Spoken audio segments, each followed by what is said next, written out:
Filles normales, épisode 3, on lance ça aujourd'hui.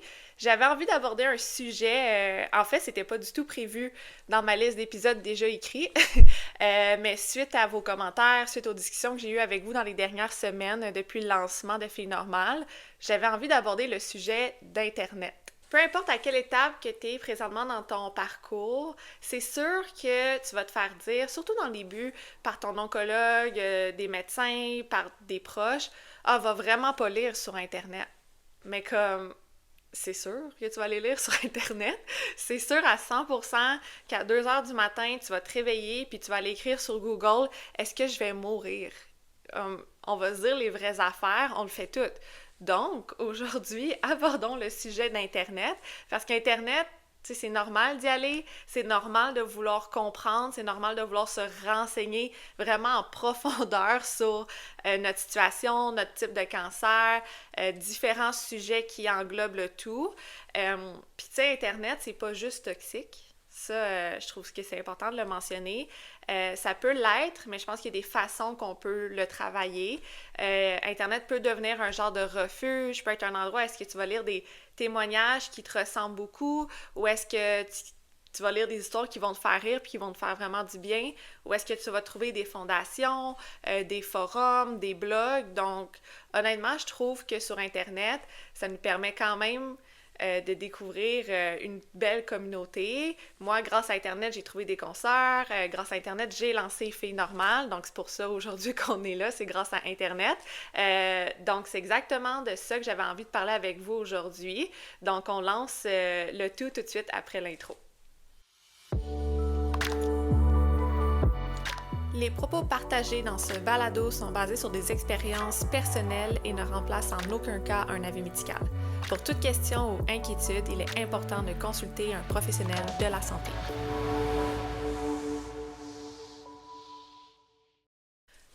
Avant de tomber dans le vif du sujet, j'avais envie de parler de la pensée réaliste. Pendant mes traitements, j'ai été suivie par une oncopsychologue au CHUM, puis elle m'a référé le livre Faire face au cancer avec la pensée réaliste de José Savard.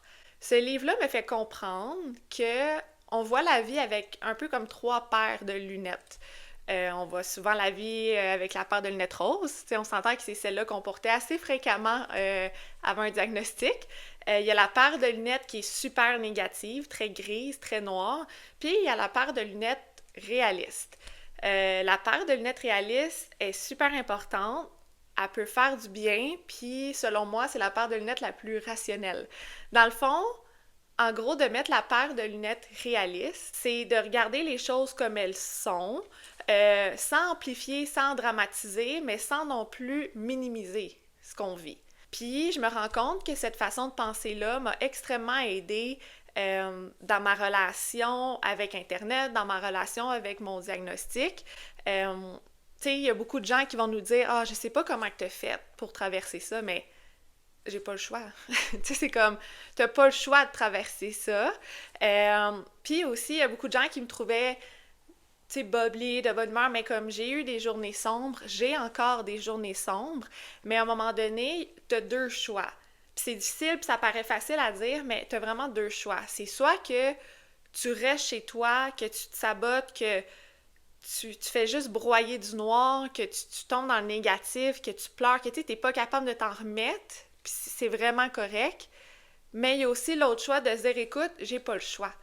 Genre, j'ai ce diagnostic-là, il faut l'accepter, puis il faut foncer, là, c'est couteau entre les dents, puis let's go, on n'a pas le choix de toute façon. Donc, moi, j'ai choisi d'appliquer un peu ce scénario-là de, OK, retournons dans la vie, abordons la vie avec cette nouvelle-là, mais la vie continue, puis on va continuer notre vie avec ce diagnostic-là, avec les traitements et tout. Donc, oui, c'est pas facile d'être toujours bubbly, on l'est pas, c'est pas vrai, mais il y a moyen d'être un petit peu plus légère face à ça, puis je trouve que la pensée réaliste aide pour beaucoup. Puis de juste aujourd'hui comprendre qu'il y a différentes paires de lunettes qu'on peut mettre sur des situations, je suis convaincue que ça va vous aider pour le futur puis pour les prochaines étapes à venir. Tu sais, au début de mon diagnostic, dans les premières semaines, là, c'était genre des recherches que je faisais. Est-ce que je vais m'en sortir? Est-ce que la chimio va vraiment fonctionner? Quel est le taux de survie d'un cancer triple négatif? Puis là, tu tombes dans un tunnel, tu tombes dans des chiffres, tu tombes dans des histoires, tu tombes dans du langage que tu comprends à moitié. C'est vraiment angoissant. C'est comme ça te crée de l'anxiété. Puis là, une recherche t'emmène à une autre recherche qui t'emmène à une recherche. Je pouvais passer des heures à être dans une genre de spirale de recherche. Ça finissait comme plus. Mais tu as besoin de comprendre qu'est-ce qui t'arrive, puis de mettre un peu de sens sur quelque chose que tu comprends pas encore, tu sais. Fait que c'est normal. Sens-toi bien normal d'avoir fait ces recherches-là. T'es pas toute seule. Puis à travers tout ça, j'ai fini par comprendre, dans le fond, ce que je cherchais vraiment, c'était pas des statistiques, c'était juste un peu d'espoir. T'sais. C'était des preuves que quelqu'un comme moi, qui avait traversé ça, ben, allait bien 2 ans, 5 ans, 10 ans, 20 ans plus tard. Puis c'est là que j'ai découvert cette autre facette d'Internet, puis c'est là que j'ai un peu découvert comment bien l'utiliser. Donc, tout dépendant où est-ce que vous en êtes, j'ai comme l'impression que le timeline, ça va vraiment être dans les débuts, vous allez faire des recherches sur les études, les statistiques. Par la suite, vous allez aller sur tous les sites de fondation pour essayer de trouver des trucs. Puis un jour, vous allez tomber dans les groupes Facebook et Reddit de ce monde. Mais si vous, tout dépendant où est-ce que vous êtes rendu, puis qu'est-ce qui vous fait le plus du bien, je pense que c'est ça le plus important. Et là, mon oncologue serait extrêmement fier de m'entendre vous dire ça aujourd'hui. Et j'ai réalisé aussi le pourquoi, là, ce que les médecins nous disaient de pourquoi ne pas aller sur Internet. C'est qu'il y a plusieurs sphères à Internet, mais une des sphères importantes de nos lectures va être les statistiques et les études. Puis le problème avec ça, c'est que ce que mon oncologue me disait, c'est qu'on n'a pas nécessairement encore accès aux vraies statistiques dans date d'aujourd'hui. Souvent, ce qu'on va lire, c'est des études ou des statistiques d'il y a plusieurs années. Mais depuis, il y a eu de l'avancement en termes de traitement, il y a eu des nouveautés, vraiment des innovations pour les traitements, les protocoles de traitement ont changé, ce qui fait en sorte que les statistiques de récidive, de taux de survie, mais ça l'a changé aussi, mais ça, c'est pas nécessairement à jour maintenant, aujourd'hui, sur Internet. Puis il est là un peu le nerf de la guerre, puis il est là le danger d'aller lire ces statistiques-là, c'est que c'est pas à jour. Tu sais, par exemple, le cancer triple négatif, là, c'est épouvantable, là, les pourcentages, comment c'est pas bon, puis les taux de récidive sont hauts. Mais comme mon oncologue me disait, mais depuis l'immunothérapie, qui est une grande avancée dans le traitement pour le cancer triple négatif, ben tout a changé. La data a complètement changé, mais on n'a pas encore ces nouvelles statistiques-là à jour parce que ça fait moins de 5 ans, par exemple. Même ça fait peut-être comme 2-3 ans que c'est arrivé l'immunothérapie. Donc, ce qu'on lit, c'est pas la réalité d'aujourd'hui. Donc, il faut vraiment faire attention avec cette lecture-là de statistiques puis d'études. C'est bon, je pense que c'est bon d'aller lire puis de comprendre puis d'accepter ce qu'on lit, mais il faut vraiment ne pas oublier que ce n'est peut-être pas à jour en date de maintenant. Donc, voici un peu ce qui fait le topo global de Internet et ses statistiques et ses études. Après avoir fini les grosses recherches dans la sphère plus statistique études, c'est le fun de tomber dans la sphère qui est un peu plus les forums, les groupes Facebook, les discussions sur Reddit, parce que c'est des filles normales qui vont écrire là, c'est des filles comme toi et moi qui vont aller raconter leur histoire, qui vont poser des questions. Ça l'amène vraiment à une autre dimension à nos recherches sur Internet. Puis j'ai envie aujourd'hui peut-être qu'on explore les différentes plateformes rapidement, juste pour peut-être vous donner des petits conseils de comment aller rechercher sur ces plateformes-là. Commençons avec Facebook. Ce qui est intéressant avec Facebook, en fait, c'est que les groupes sont souvent privés. Donc, ce que vous allez écrire sur ces groupes-là, les gens dans votre Facebook personnel n'auront pas accès, ne pourront pas voir ce que vous allez écrire. Donc, c'est sûr que ça devient intéressant parce que ça garde un peu ce côté-là intime de tout ça. Alors que, par exemple, si sur Instagram, vous allez commenter une publication, ben c'est un peu plus public, c'est moins privé. Donc, les groupes Facebook, je recommande. C'est sûr que c'est pas tous les types de cancers, malheureusement, qui ont des beaux groupes Facebook, comme nous, on a, par exemple, pour le cancer du sein, on a le groupe Les Petites Roses, cancer du sein, 40 ans et moins, qui est, selon moi, un super de beau groupe. Un gros merci aux gens qui l'ont créé. Après, j'ai fait des recherches sur Facebook pour les autres types de cancers. J'ai vraiment eu de la difficulté, malheureusement, à trouver des groupes, mais encore là, je suis moins familière avec les autres types de cancers, mais par exemple pour cancer de l'ovaire, j'ai trouvé Ensemble échangeons sur le cancer de l'ovaire au Québec. Je sais pas si c'est un groupe qui est, mettons, 40 ans et moins, mais déjà là, d'avoir un groupe au Québec, je pense que ça peut vraiment vous aider. Sinon, pour le cancer du côlon, j'ai trouvé une page qui s'appelle Cancer du côlon. Peut-être que c'est en France, fait que des fois, les traitements d'un pays à l'autre, ça diffère, mais du moins d'avoir un groupe Facebook privé où est-ce que vous allez partager vos craintes ou poser des questions par rapport à des termes spécifiques à votre type de cancer, ça peut vraiment aider. Lymphome, j'en ai trouvé aussi. J'ai trouvé La vie avec un lymphome Québec. Donc, même chose ici, je pense que ça peut être super intéressant, même si c'est pas nécessairement un public cible au niveau de l'âge. Pour Facebook, aussi, si vous décidez de faire le casque froid, il y a la page qui s'appelle Communauté Garde tes cheveux. Et cette page-là, ben, c'est beaucoup de filles qui vont poser des questions sur comment bien utiliser le casque ou vont poster des photos de le après ou le pendant. Encore là, c'est ça, c'est différentes pages qui existent. Donc pour Facebook, c'est là que ça devient super intéressant. Par la suite, il y a la communauté Reddit. J'ai l'impression que c'est pas une plateforme qui est extrêmement connue au Québec parce que c'est très anglophone. C'est peut-être plus aux États-Unis et tout.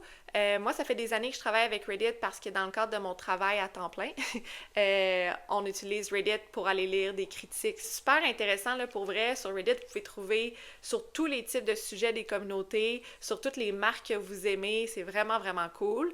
Mais où est-ce que c'est intéressant? C'est au niveau du cancer. J'ai regardé, puis vraiment, il y a des communautés pour chaque type de cancer. Comme je disais un peu plus tôt, c'est anglophone, donc c'est sûr qu'il faut être à l'aise avec l'anglais. Mais ce que j'aime de Reddit, c'est que c'est 100% anonyme. Donc, si vous écrivez pas votre nom, personne ne peut savoir, ça vous génère un genre d'avatar, puis un genre de nom fictif. C'est un petit peu plus, encore plus anonyme que Facebook, par exemple. Puis là, ça devient vraiment intéressant parce que je sais pas pourquoi, mais je trouve que dans les communautés de cancer sur Reddit, c'est tellement beau, c'est tellement doux, il y a tellement des grosses vagues d'amour, il y a tellement de soutien, il y a tellement... Puis il y en a aussi là, dans les groupes Facebook, là, mais le ton est vraiment différent sur Reddit, vous allez pouvoir le découvrir. Puis par exemple, sur la communauté Breast Cancer, pour le cancer du sein, j'ai souvent vu, par exemple, des conjoints qui allaient écrire, puis qui étaient comme ma femme a un cancer, puis j'aimerais ça, avoir des trucs de comment bien l'accompagner, qu'est-ce qui pourrait lui faire plaisir, qu'est-ce que je pourrais lui acheter comme surprise, par exemple. Puis sachant que la majorité des gens sur cette communauté-là sont des femmes avec un cancer, c'était juste du beau, là. La personne devait avoir 300 commentaires sur sa publication avec juste des conseils de comment bien l'accompagner. Donc, tu sais, il y a vraiment quelque chose de beau sur ces communautés-là de cancer. Donc, je vous suggère fortement d'aller voir sur Reddit, de télécharger l'application puis d'aller voir votre type de cancer. Comme je disais un peu plus tôt, j'ai fait une recherche pour vous, puis peu importe votre type, que ce soit un cancer côlon, cancer ovaire, il y a des communautés qui existent. Donc, fortement recommandé d'aller faire un petit tour sur Reddit si vous êtes à l'aise en anglais. Par la suite, c'est sûr que Instagram et TikTok, c'est intéressant, c'est plus difficile à trouver parce que ce qu'on va trouver sur TikTok ou Instagram, ça va vraiment être des filles qui se mettent de l'avant puis qui vont vraiment parler de leur cancer à eux. Puis moi, dans mon début, c'est vraiment TikTok qui m'a aidé le plus parce que je suis tombée sur 2 filles que j'ai vraiment aimé suivre, qui avaient mon âge, parce que tu sais, TikTok c'est un peu plus jeune aussi comme plateforme, on s'entend. Puis qui en parlait, puis il y en a une, surtout aux États-Unis, que j'aimais suivre parce qu'elle faisait le casque froid aussi. Elle avait le même type de cancer que moi, puis elle était comme 3 mois avant moi. Donc, ça me permettait de suivre son parcours, puis un peu appréhender ce qui pouvait arriver de mon côté. Donc, c'est là que ça devient intéressant. Si vous êtes capable de trouver une influencer qui a votre type de cancer, je pense que ça peut vous amener à une autre perspective aussi. Donc ça, c'est plus TikTok ou Instagram, mais encore là, c'est un peu moins privé. Donc si vous commentez, il y a peut-être des gens autour de vous qui vont voir ce commentaire-là, mais il y a aussi ces deux plateformes-là qui peuvent être intéressants d'aller rechercher des gens ailleurs dans le monde qui mettent de l'avant, qui sont pas gênés d'en parler, puis vraiment de se mettre vulnérables devant leur téléphone par rapport à leur type de cancer. Donc, je vous le suggère également d'aller faire des petites recherches sur TikTok et Instagram. Et là, c'est sûr que la dernière plateforme serait un peu les sites web des diverses fondations. Il y en a beaucoup de fondations qui existent au Québec et au Canada pour le cancer. Des fois, ce qui arrive avec les sites de fondations, c'est qu'on se sent peut-être moins interpellé. Peut-être que ça cible une clientèle qui est un peu plus dans la soixantaine, par exemple, alors que nous, à 30 ans, 40 ans, 20 ans, on n'a pas nécessairement envie de faire ce type d'activité-là. On a envie de faire des activités qui nous représentent plus à notre âge. Mais il y a des super de belles fondations qui existent pour les filles de notre âge, pour les gens un peu plus jeunes. Donc, je vous suggère vraiment d'aller faire ces recherches-là aussi sur les différents types de fondations. Pour les proches aidants, si jamais tu es les parents, si jamais tu es le conjoint, conjointe ou les amis, il y a aussi des groupes qui existent, il y a aussi des fondations qui existent. Souvent, sur les sites web des fondations en lien avec le type de cancer, il va vraiment toujours avoir une section pour les proches aidants. Je vous suggère vraiment d'aller prendre du temps, d'aller lire, des appeler. Il y a tellement de ressources qui sont là, on ne prend pas le temps de prendre notre téléphone puis d'appeler puis de juste avoir une discussion. Souvent, il va y avoir des live chats, souvent, il va y avoir des emails. S'il vous plaît, si vous êtes un proche aidant, faites-vous ce cadeau-là à vous d'aller chercher ces ressources-là parce que oui, il y a des ressources pour nous, mais il y a des ressources pour les proches aidants également. Puis souvent, on dirait que les proches aidants sont perdus ou des fois vont s'attendre à ce que nous, on donne des conseils ou des façons de comment nous accompagner. Puis ça sera un sujet de podcast à venir. Mais entre-temps, s'il vous plaît, faites ces recherches-là. Vous n'êtes pas oubliés dans tout ça. Au contraire, les fondations sont là pour vous aussi. Donc vraiment, je pense que ça l'aide à tous, puis ça va vous aider à vous faire un baume d'avoir ces ressources-là, mais aussi de réaliser que vous n'êtes pas toute seule comme proche aidant, qu'il y a d'autres gens qui ont traversé ça, puis c'est là que c'est beau, parce que vous allez vous comprendre. Vous allez vous comprendre dans le proche aidant, parce que nous, on ne peut pas vous comprendre, puis vous ne pouvez pas nous comprendre. Donc, d'où l'importance de vous parler, vous, entre proche aidant, puis de vivre vos émotions ensemble, puis de vous donner des trucs. Puis nous, de notre côté, entre filles qui ont le cancer, ben faut s'aider, faut s'entraider, il faut être là les unes pour les autres pour se comprendre puis se supporter.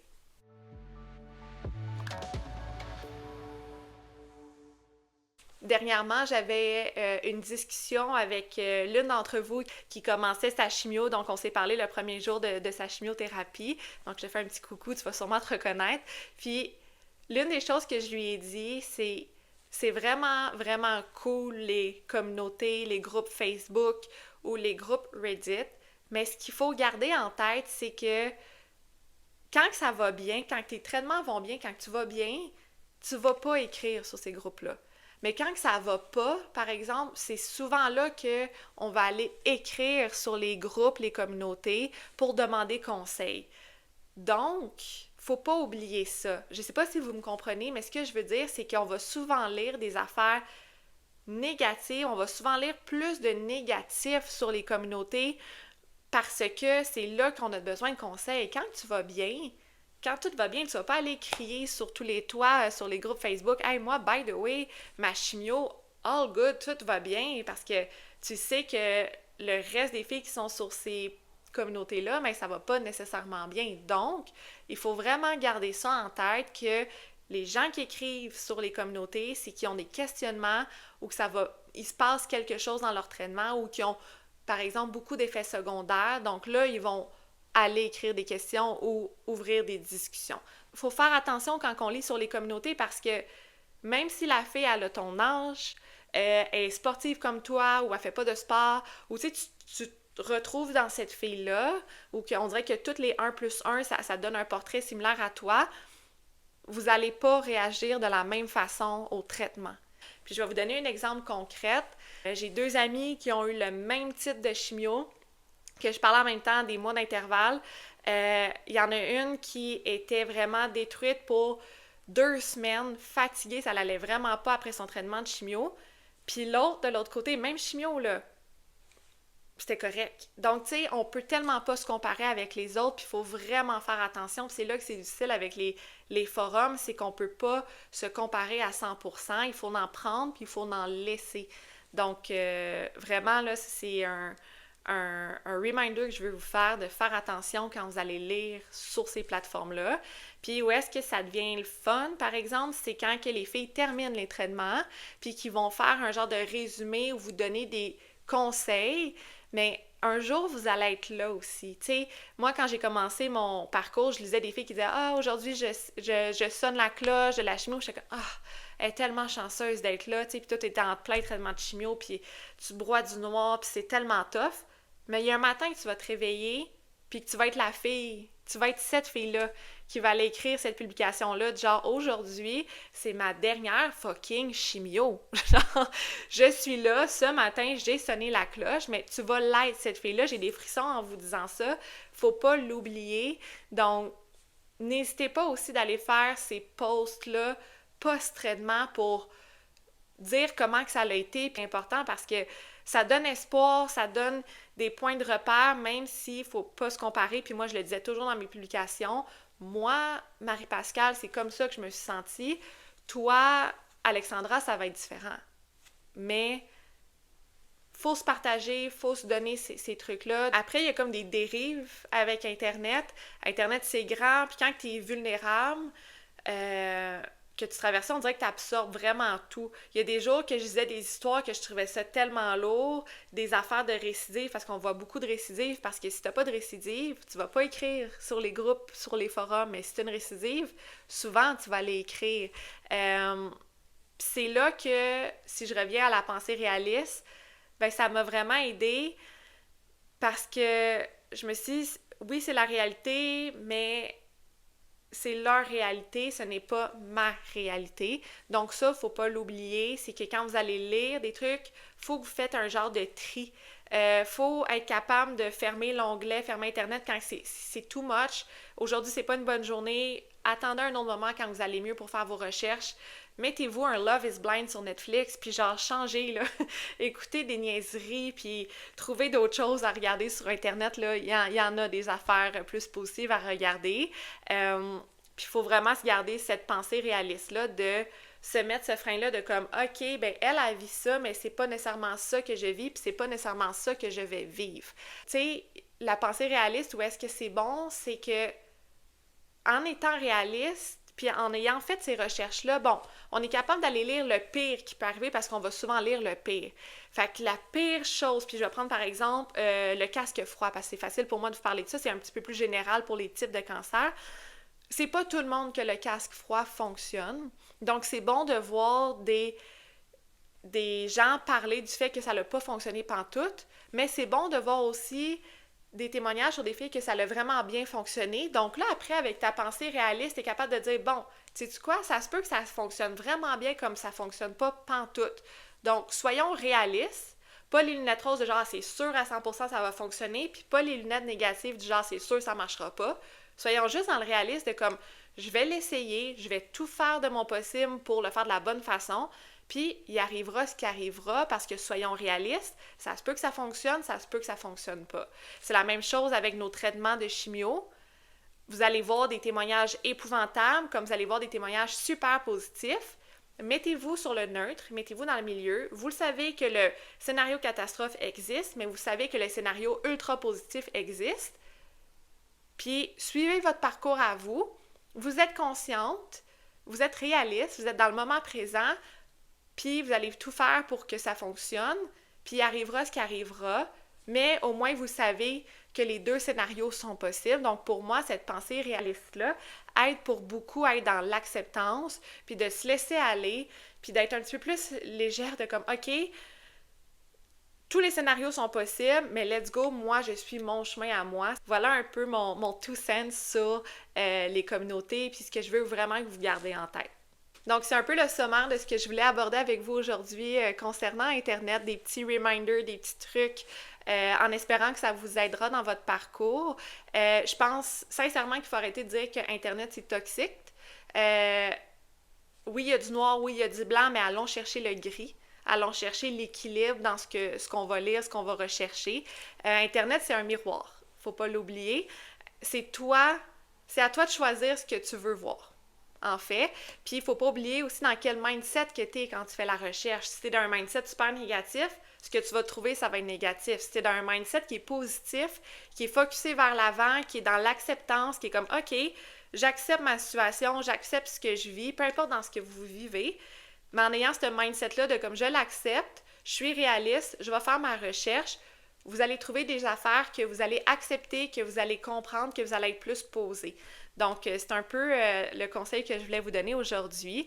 Je vais créer une publication sur la page Instagram en lien avec l'épisode d'aujourd'hui. Si vous avez des pages Facebook, comme j'ai un petit peu plus tôt, que vous savez que dans votre type de cancer qui vous aide beaucoup, des groupes, des comptes Instagram, partageons aux autres si vous êtes à l'aise en fait d'aller commenter là, bien sûr. Sinon vous pouvez m'écrire en message privé des comptes que vous avez aimés, puis moi j'irai les commenter, ça va me faire plaisir de le commenter pour vous. Donc je vais créer cette publication là de partage en espérant que on va être plusieurs à aller partager des comptes, des groupes Facebook. Je vais être la première à aller commenter certaines pages, à aller taguer des fondations que j'ai bien aimées. Donc, merci beaucoup d'avoir été là aujourd'hui. Et je tiens à mentionner que le prochain épisode, on aura officiellement notre première invitée sur le balado. Donc, oui, je vous avais pas parlé de ça, mais ça s'en vient. Donc, prochain épisode à venir avec invité. J'ai bien hâte que vous la rencontrez. J'ai bien hâte d'explorer ce sujet-là également avec vous, que je garde mystère pour le moment. Donc, merci beaucoup. Je vous souhaite beaucoup d'amour et de rationnel dans vos recherches sur Internet. Puis on se retrouve lors du prochain épisode. À bientôt!